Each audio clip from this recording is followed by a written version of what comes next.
جب تک اپنی شخصیت اس کے اندر نہیں دیکھ لیتے تھے تب تک نہیں کہتے تھے کہ یہ شاگرد ہے. آپ دیکھیں پرانے بزرگوں کو کہ وہ کس کو شاگرد کہتے تھے, تو شخصیت کا امتحان جب تک نہیں لے لیتے, اور ہم شخصیت کی امتحان میں بالکل ناکام. کیوں؟ ایمانداری ہمارے پاس نہیں ہے, سچائی ہمارے پاس نہیں ہے, سب کچھ نہیں. تو کوشش کریں گے ہم ان کتابوں کے امتحان میں بھی جو نظام امتحان کے طریقے کا ہے اس کے لیے کوشش کریں. روز کا سبق روز یاد کریں. اور یہ جو جمعرات جمعہ دیا جاتا ہے, طلبہ کے عام ذہن میں یہ ہے کہ یہ چھٹی ہے, پڑھنے سے چھٹی کا دن نہیں. یہ دن ہوتا ہے کہ 8 دن میں جو کچھ کمزور رہ گیا ہے اس کو ٹھیک کر لینا ہے, تاکہ نئے سبق سے رک کر پیچھے کا ٹھیک کر لینا ہے. یہ اس لیے دیا گیا ہے. لیکن ہم میں یہ ہے, اس امتحان کی تیاری میں ایک چیز آپ اور ہم دھیان رکھیں کہ بچے کی ذہنی صلاحیت میں تھوڑا سا پختگی بھی ہونا, یہ کہ کھیل کود ہونا. میں طلبہ کو بہت سارے دیکھتا ہوں کہ عصر کے بعد تھوڑا سا گشت کرتے ہیں. گشت بھی ٹھیک ہے, لیکن گشت سے زیادہ مقابلہ بہتر کھیلنا ہے, جس سے آپ کی جسمانی صحت بھی ٹھیک رہے گی اور ذہن بھی تازہ رہے گا, اور کھیل کود سے انسانی ذہنی صلاحیت بڑھتی ہے. تو تینوں فائدے ہوں گے. صرف گشت کر لینا کافی نہیں ہوتا کہ یہاں سے وہاں ٹہل کے آ جائے, بلکہ کھیلیں. کھیلنے میں کئی صلاحیتیں ابھرتی ہیں اور وہ بھی ایک تعلیم کا حصہ ہے. تو تعلیم یہ بھی ہے, تعلیم وہ بھی ہے.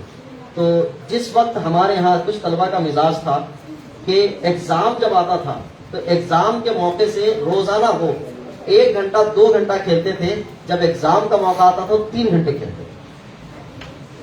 اور عام طور پر ہماری عادت یہ ہے, ایگزام آتا ہے تو سب بند کر دیتے ہیں, وزن بھی بند ہو جاتی ہے, سب بند ہو جاتے ہیں, کیونکہ اب ایگزام کو فوکس کرنا ہے.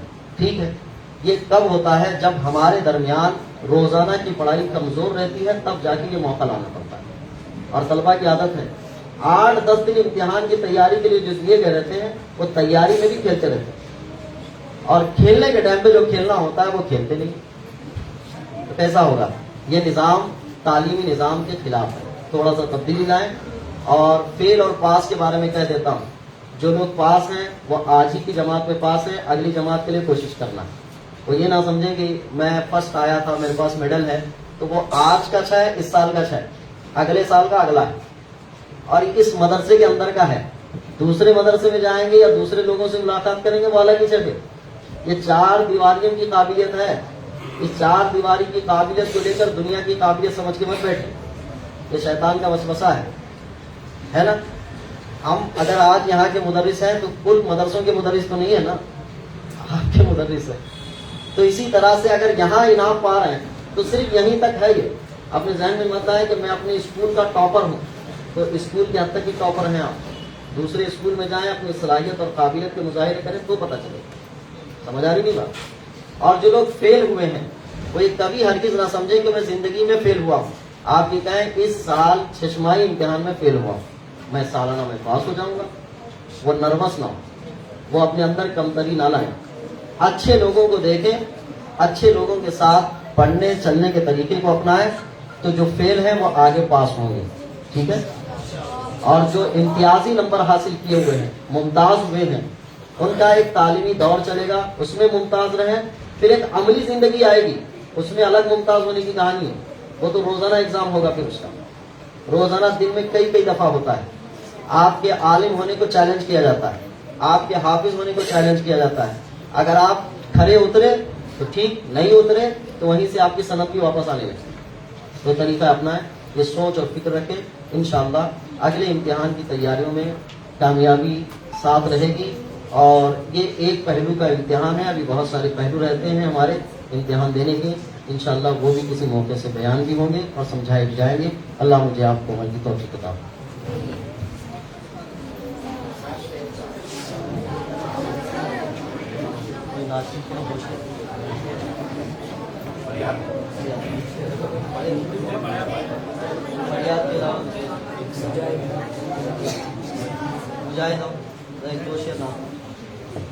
دو شعر جب بولتے ہیں 2 عدد ہے خاص ہے.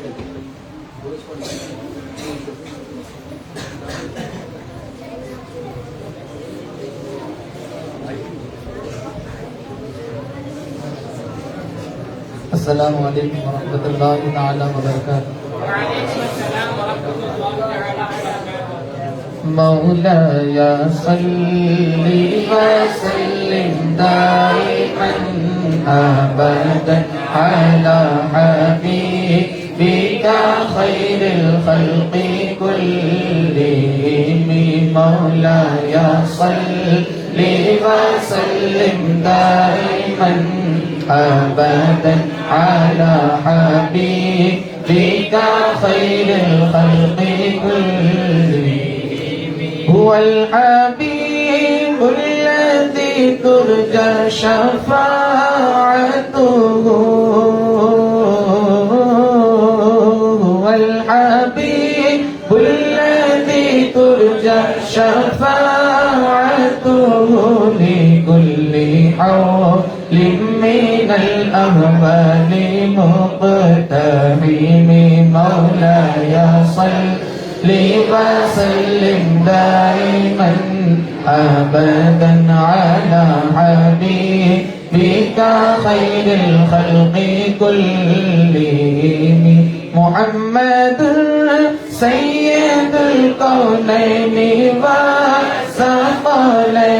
والثقلين محمد سيد الكونين والثقلين والفريقين من عرب ومن عجم مولاي صل وسلم دائما أبدا على حبيبك خير الخلق كلهم.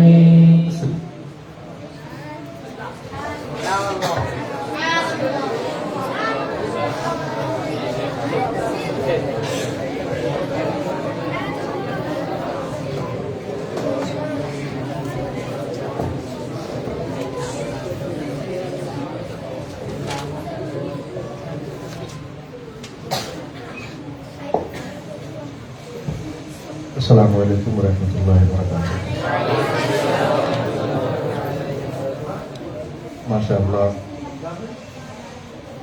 آپ سبوں نے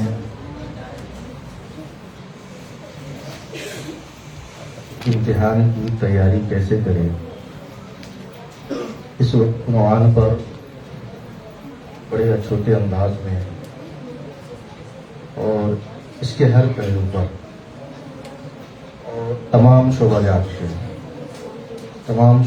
کے ہر پہلو پر امتحان کی تیاری کیسے کرنا ہے, آپ ایک کامیاب طالب علم کیسے بن سکتے ہیں, بڑے پیارے انداز میں آپ کے سامنے پیش کیے گئے. بس ضرورت اس بات کی ہے کہ آپ ان چیزوں کو, ان باتوں کو اپنے اندر لانے کی کوشش کریں. انشاءاللہ اگر ان باتوں پر عمل کریں گے تو پھر امید ہے کہ کوئی طالب علم فیل نہیں ہوگا, اور اگر قسمت ساتھ نہ دے فیل بھی ہو جائے تو اپنے آپ کو احساس کمتری کا شکار نہ ہو. آپ اگر ذہن میں یہ لے کے بیٹھے رہیں گے ہم پاس ہو ہی نہیں سکتے ہیں تو پھر کبھی نہیں پاس ہو پائیں گے. کسی چیز کا ذہن میں بیٹھ جانا, جو چیز آپ کے اندر نہیں ہے اس کا بیٹھ جانا, یہ اس انسان کے لیے ناکامی اور پریشانی کی علامت ہے. ایک واقعہ کے طور پر, ایک پہلی کے طور پر, کہ مرغی کے بچے اور اسی مرغی کے بچے کے ساتھ چیل کے بچے کی پرورش انڈے کی صورت میں. اب وہ چیل کا بچہ مرغی کے بچے کے ساتھ رہ کر کے مرغی کے بچوئی کے ساتھ چلتا ہے, اور اس کے ذہن میں یہ بات ڈال دی جاتی ہے اور آ جاتی ہے کہ میں اڑ نہیں سکتا ہوں. وہ بچہ ایک مرتبہ کسی چیل کو اڑتے ہوئے دیکھتا ہے, مرغی کو آ کے کہتا ہے کہ فلاں پرندہ بھی, وہ بھی میری شکل و صورت کا ہے, اگر وہ اڑ سکتا ہے تو میں کیوں نہیں اڑ سکتا. تو مرغی اس کی ماں کہتی نہیں, تم اڑ ہی نہیں سکتے, تم اس کے بارے میں بات ہی مت کرو. اب اس چیل کے بچے میں یہ بات ذہن میں بٹھا دی گئی کہ تم وہ نہیں اڑ سکتے. اب جب یہ بیٹھ گئی تو اپنے آپ کو یہ سمجھ لیتا ہے کہ ہاں میں اڑ نہیں سکتا ہوں، میں پرواز نہیں کر سکتا ہوں۔ تو جو چیز، جو کمی اگر کسی بندے کے اندر نہ ہو، اگر اسے وہ سدھارنے کی کوشش نہ کرے اور اس سے نکلنے کی کوشش نہ کرے تو پھر کبھی وہ اس سے نہیں نکل پائے گا۔ اس لیے اگر کوئی طالب علم فیل ہو گئے ہوں تو وہ سالانہ امتحان کے پیش نظر محنت کرے، اور یہی وجہ ہے کہ سالانہ امتحان اگر آپ فیل ہوتے ہیں تو دوبارہ اسی جماعت میں آپ کو پڑھنا پڑتا، اور اس کی وجہ یہ ہے کہ جب آپ پر ایسے اوقات آئے اور پھر آپ پریشانی مبتلا ہوں گے تو آپ اس سے نکلنے کی کوشش کریں گے۔ اگر آپ کو فیل ہونے کے بعد بھی جماعت میں ترقی دے دی جائے تو پھر آپ پڑھنے اور محنت کی کوشش نہیں کریں گے، نہیں، جماعت میں ترقی ملی جاتی ہے، جماعت بدلی جاتی ہے۔ تو ایک وجہ یہ بھی ہے جماعت سے روک دی جانے کی، تاکہ آپ کو احساس ہو اور پھر آپ کوشش کریں۔ بہرحال اللہ تبارک و تعالیٰ کی بارگاہ میں دعا ہے کہ اللہ تبارک و تعالیٰ ہم تمام کو علم دین محنت سے حاصل کرنے کی توفیق عطا فرمائے۔ اب آپ ہر جماعت کا، ہر شعبہ کا رزلٹ آپ سماعت کر لیں۔ پیتانیہ اول، اس میں کل تقریباً 54 طلبہ ہیں، اس میں سے حاضر 45، در حاضر 9، اور 45 حاضر طلبہ میں سے 8 ممتاز ہیں اور 11 اعلیٰ ہے، اوسط 16، 5 ادنا اور 5 فیل بھی ہے۔ اب جنہوں نے امتیازی نمبر حاصل کیا، اس پیتانیہ اول کے لیے 3 انعام ہیں، انعام اول، انعام دو، انعام سوم، اور پھر اس کے علاوہ پلس ترغیبی انعام بھی ہے، کیونکہ بچے زیادہ ہے اس جماعت کے لیے ترغیبی انعام بھی ہے۔ پیتانیہ اول سے جنہوں نے اول پوزیشن حاصل کی ہے وہ ہے محمد عبدالصمد بن محمد شبیر احمد، ممتاز 89% کے حساب سے انہوں نے نمبر حاصل کیا۔ ان سے کہوں گا کہ آپ انعام اول اپنے استاد حافظ قاری محمد حنیف صاحب سے آ کر کے حاصل کریں۔ انعام دو محمد مصطفیٰ بن محمد اقبال، انہوں نے بھی امتیازی نمبر حاصل کیا اور ان کا جو پرسنٹیج ہے 86%۔ انعام سو محمد تنویر بن محمد ابراہیم پاشا، پرسنٹیج 82%۔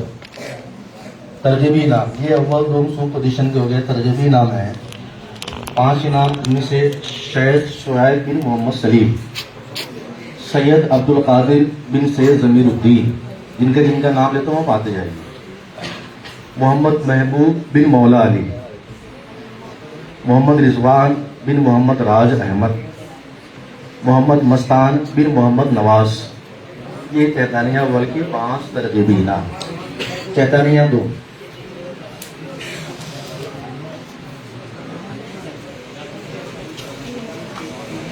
پیتانیہ دو میں کل جو طلبہ ہیں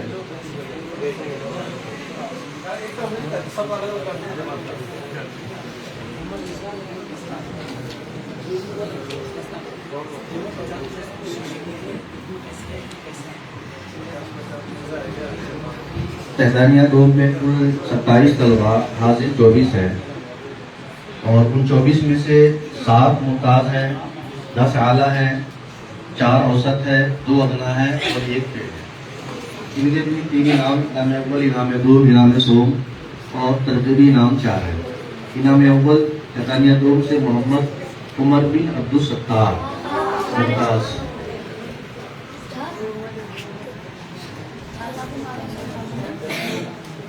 اور انعام دو محمد امین شاہ بن یعقوب، انعام سو محمد مستان بن پاشا۔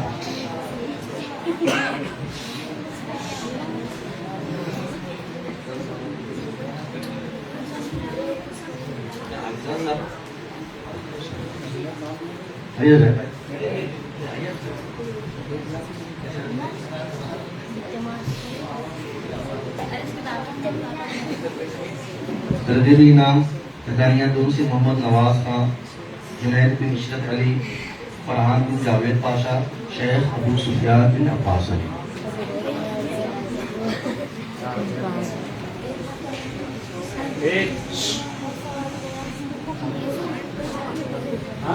یہ شعبہ تحفیظیہ کے نتائج ہوئے۔ شعبہ تحفیظ کے کل 4 کلاسیں ہیں اور ان چاروں کلاس کے لیے الگ الگ 3 انعامات رکھے گئے ہیں اور وہ 200۔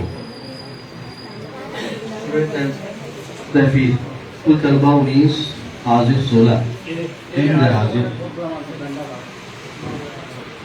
ماشاءاللہ 16 طلبہ اس میں ہیں اور 16 کے 16 بھی ممتاز ہیں۔ کیا سنانے کے ٹائم الہام ہوا تھا کیا؟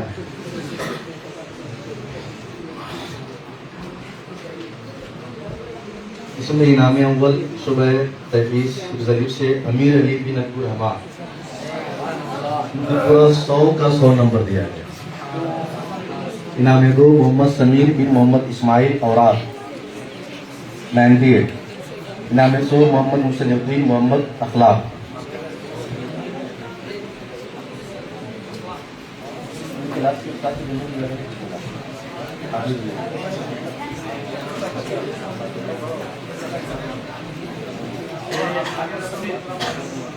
شعبہ تحفیظ حفظ باب، 3 انعام۔ اس میں کل 14 طلبہ، 11 حاضر، 3 غیر حاضر، 1 بھی ممتاز نہیں، اعلیٰ 8، 3 اوسط۔ انعام اول، انعام 2 انعام 100 جو مستحق ہے۔ انعام اول محمد فیضان پٹیل، انعام 2 محمد حسین کامکھن، انعام 100 محمد مزمل مسلم سر۔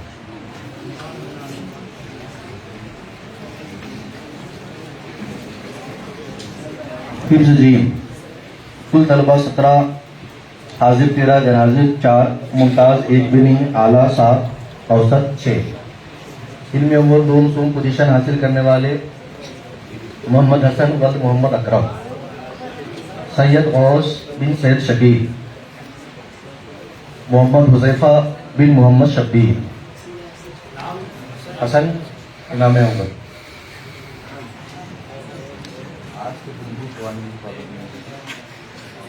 آج کے دن بھی قوانین پابندی نہیں ہے، لباس دوسری کا۔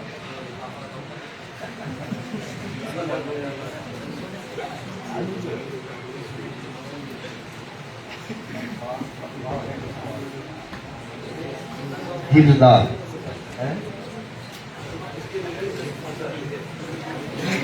میں کل 18 طلبہ، نہیں ہے شاید، حاضر 15، غیر حاضر 3، ممتاز 1، اعلیٰ 7۔ پوزیشن حاصل کرنے والے انعام اول محمد سید ندیم ولد شہید شکیل، انعام 2 محمد اختر بن محمد مختار، انعام 100 محمد ایان بن محمد اشرف۔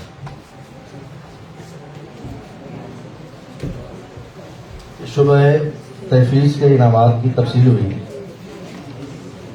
درس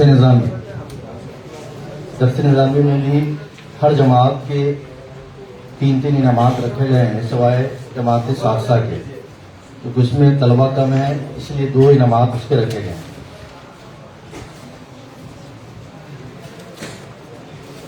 اداریہ کل 10 طلبہ، حاضر 9، 1 غیر حاضر، 1 ممتاز، اعلیٰ 3، اوسط 1 اور ادنیٰ 3۔